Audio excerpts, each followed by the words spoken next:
Hi everybody, Karen Roby here with Macy Barron for Tech Republic, talking today about the future of work and some of the trends that we're seeing with employees these days. And Macy, I think a lot of people think that right now, especially with millennials too, that there's a lot of job hopping going on and things like that. But where are we with this? How long are people actually staying at their jobs these days? A lot longer than you would expect. I mean, job hopping has been a trend for a long time. Even when I was in college, people were saying that they'd stay at their jobs only a couple years, move on to the next one, trying to further their growth. But people are staying for a minimum now of 4 years and up to a decade at their first jobs. So it's very interesting that most of the progress you see is just moving up within that company, that same employer, rather than moving locations or to different companies, especially with remote work. It's a lot easier if you do decide to move to a different place, location, you can still stay with your employer. So surprisingly, job hopping doesn't seem to be much of a trend anymore. I think that would actually kind of surprise people. It totally would. I mean, when I read the report, I was surprised too, because I think that there's a misconception, a very common misconception that people are constantly moving, and especially with LinkedIn, you see people either changing jobs or changing positions, but that's not the majority anymore.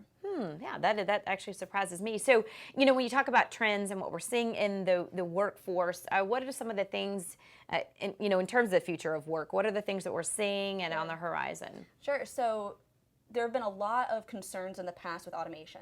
We talked about that before, of concerns of automation or robots taking over your job, but that concern has seemed to dissipate pretty much. Most people are actually embracing technology and are excited that they have automation that is automating manual tasks that they're doing, so they can have more time to actually do the work that is helping the company and that is furthering their own growth. So a lot of people are embracing technology. And the second one that I saw in the report was that soft skills are becoming more prioritized. So soft skills are the interpersonal skills rather than the technical skills, because most people have the technical skills if you're going to be in a technical field. Those come with the job, with the industry, but soft skills, especially with tech workers like we've talked about, are actually a lot more rare to see. And hard to teach them. Exactly. Right. It's hard to teach the interpersonal skills.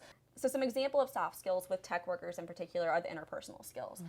The spatial awareness, the being able to read other people, the communication, those sorts of things that are very difficult to teach.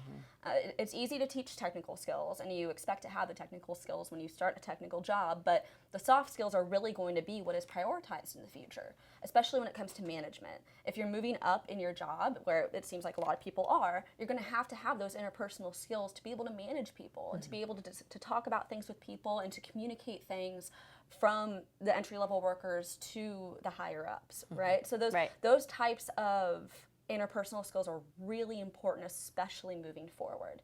So it's really those soft skills and embracing technology that we're going to be seeing in the years to come. All right, so that full study, you have that on Tech Republic, linked on there. Yes, ma'am. All right, so for the study and more on Macy's article, make sure you check out Tech Republic. Thanks for watching.